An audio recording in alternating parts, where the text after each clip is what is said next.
Welcome to the Real News Network. I'm Sharmini Pires coming to you from Baltimore. The Senate voted against the controversial Keystone XL pipeline in a 59-41 vote this afternoon. Will this be the end of it? If the Republicans and some Democrats have their way, likely not.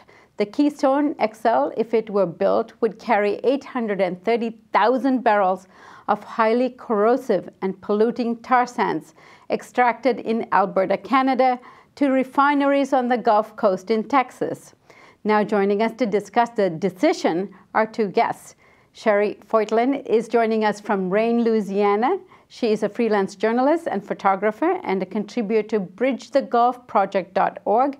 She is the founder of Mother's Gulf Project. Also joining us is Steve Horn. He is a journalist based in Madison, Wisconsin. His work has been featured in The Guardian, The Nation, and Truthout. He's also a research fellow at DeSmogBlog. Thank you both for joining us. So, Steve, let me start with you. What are your feelings about the vote this afternoon? Well, yeah, I think that the vote was kind of a fascinating display of many things going on at the same time. So on the floor, right before the vote today, we had Senator John Hoeven, who was a co-sponsor of that bill, the Republican from North Dakota.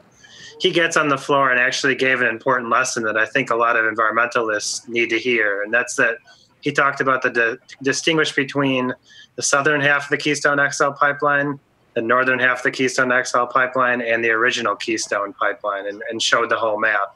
I think people too often forget that there are two halves of the Keystone XL pipeline. First of all, and there's the original Keystone pipeline that President George Bush authorized in 2008. And what we had today was a vote, a negative vote, a down vote for the Senate for the northern half of the Keystone XL pipeline.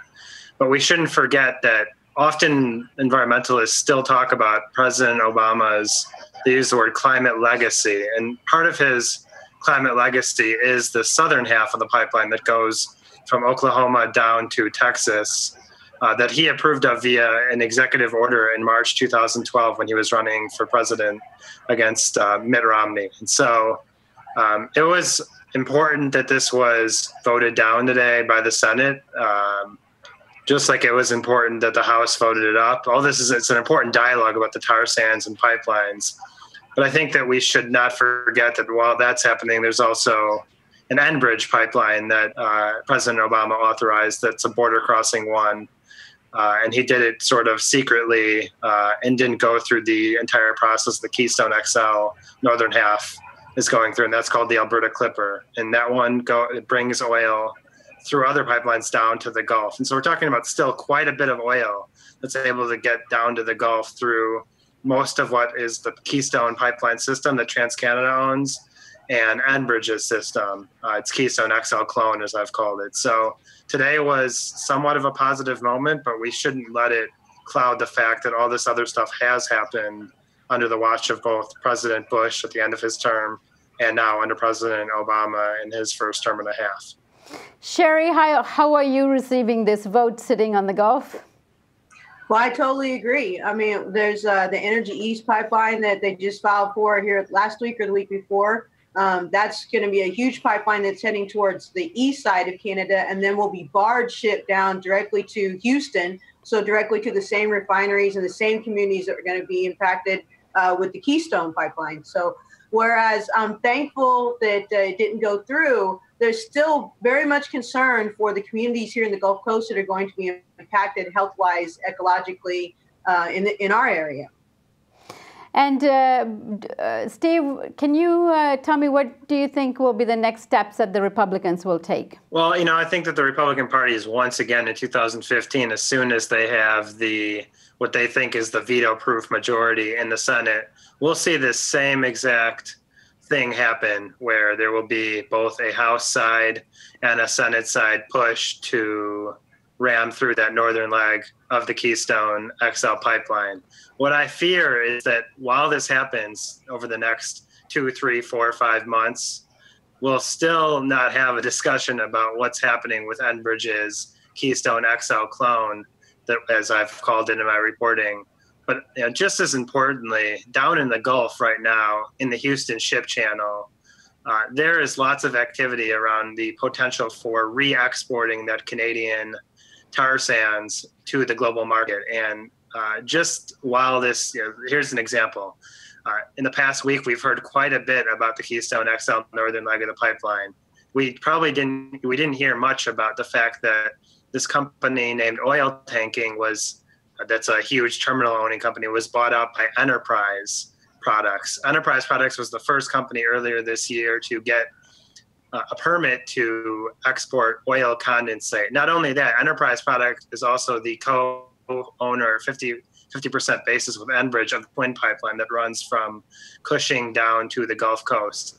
And that's that third leg of that Keystone XL clone pipeline that Enbridge owns. And Oil Tanking is quite a big company right now for fossil fuel exports in general. They own a terminal in Louisiana in Levant called the United Bulk Terminal that's exporting coal right now from the Mississippi River. And furthermore, the Keystone XL is still part of this discussion, the southern half. That's why it's important to distinguish between the northern and the southern half. They have something called the Houston Lateral Pipeline that's called kind of a fork in the road. Part of the Keystone XL southern half goes to Port Arthur or Beaumont. The other part of it goes to the Houston Ship Channel, and that is connected to Oil Tanking's terminal that was just purchased by Enterprise Products. So we're going to see not only a big public discussion about the Keystone XL pipeline. That's mostly for public consumption. While in the Gulf Coast, there's this big, robust push right now to export not only tar sands, but also oil that's obtained from fracking. And I think that if we only talk about the Keystone XL northern leg, we're missing out on a lot of important stuff that's happening down in the Gulf. And Cherri, what about people in the Gulf who've been actively organizing against this because they were the recipients of the BP oil disaster, and they know what it is like to live with these kinds of disasters?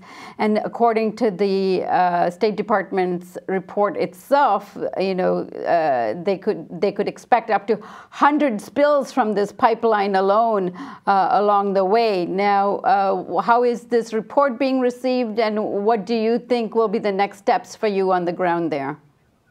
Yeah, I think that's what I'm most concerned about, is just the human impacts and the health effects. I mean, we saw what happened with BP. And by the way, it was no surprise to us that Mary Landrieu was all over. I mean, this woman in this election alone has taken about $500,000 worth of contributions from the oil industry. I don't think that it was any accident. I don't think she was trying to beat Bill Cassidy, as a lot of people have speculated.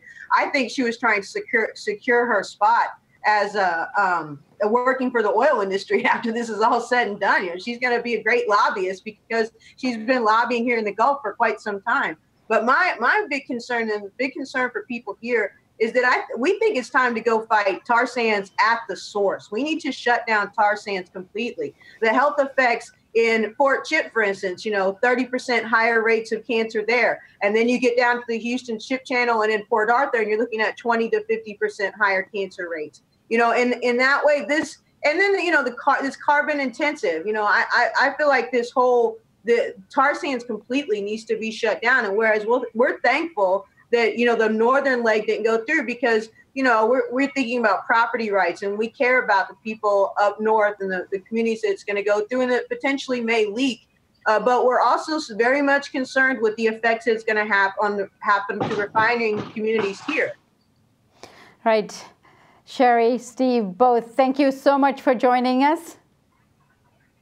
And thank you for joining us on the Real News Network.